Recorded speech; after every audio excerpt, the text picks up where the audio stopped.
Last night, of course, after I went to bed, news broke that the Minnesota Vikings have agreed to a deal with edge rusher Marcus Davenport, formerly of the New Orleans Saints.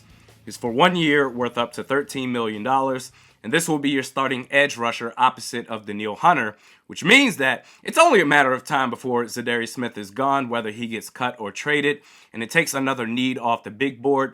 With Jordan Hicks staying put, it drops your positional needs down to 7, and I need to see the contract details before I have any strong reaction, but I will say this. As long as it's a favorable cap hit, let's say in the range of $6 to $8 million, heavily incentivized, then all right, whatever. And it's a 1-year deal, which means it's a prove-it year for him. Now, he has an injury history that really started to tally up back in 2020.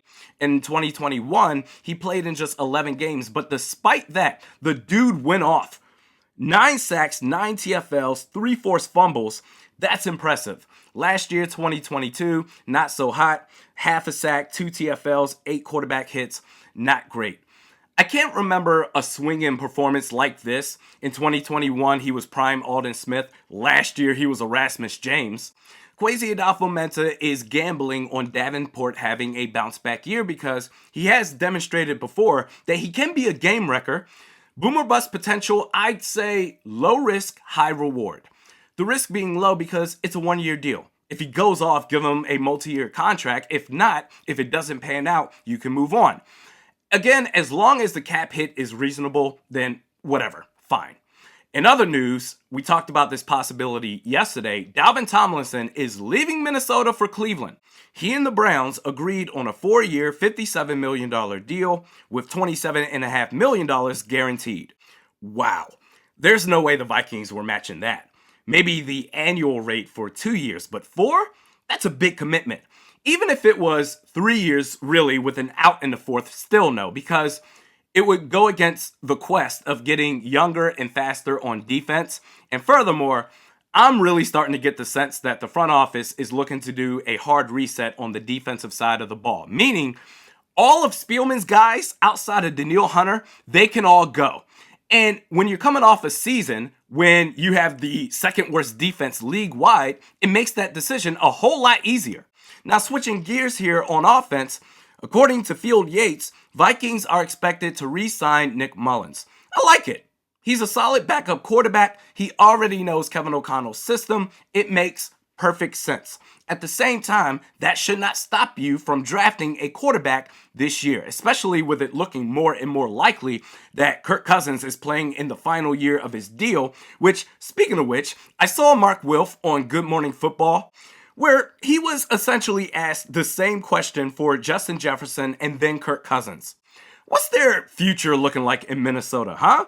Talking about Justin Jefferson, Mark Wilf was gushing. Oh my God, electric player. Obviously, we want to keep him here for the long term. He's the best receiver in the league. All right, well, what about Kirk Cousins? And I tell you, the switch up by Mark Wilf was amazing. Well, he did a good job with Kevin O'Connell last year. We expect great things in 2023, and he's going to be the leader of this offense. That was telling. And you could say it's a negotiation tactic, but when you're non-committal on player B after seconds ago giving all the endorsement to player A, both guys, by the way, looking for new deals, it says a lot. Eric Kendricks has agreed to a deal with the Chargers, UCLA guy, back in his old stomping grounds of Los Angeles. Now, the Chargers last year, they ran a 3-4 base defense in Minnesota. It didn't work out, but he's back home, which I'm assuming he's happy. And for him, that's all that matters. And Patrick Peterson, after speaking with Adam Schefter on the Adam Schefter podcast, saying he wants to go where he has a chance to win a ring, specifically brought up the Bengals, the Cowboys, and the Eagles. And after all that, P2 is headed to the Pittsburgh Steelers. I tell you what, I wish him all the best, but now we wait. Okay, Dalvin Cook, will he get traded?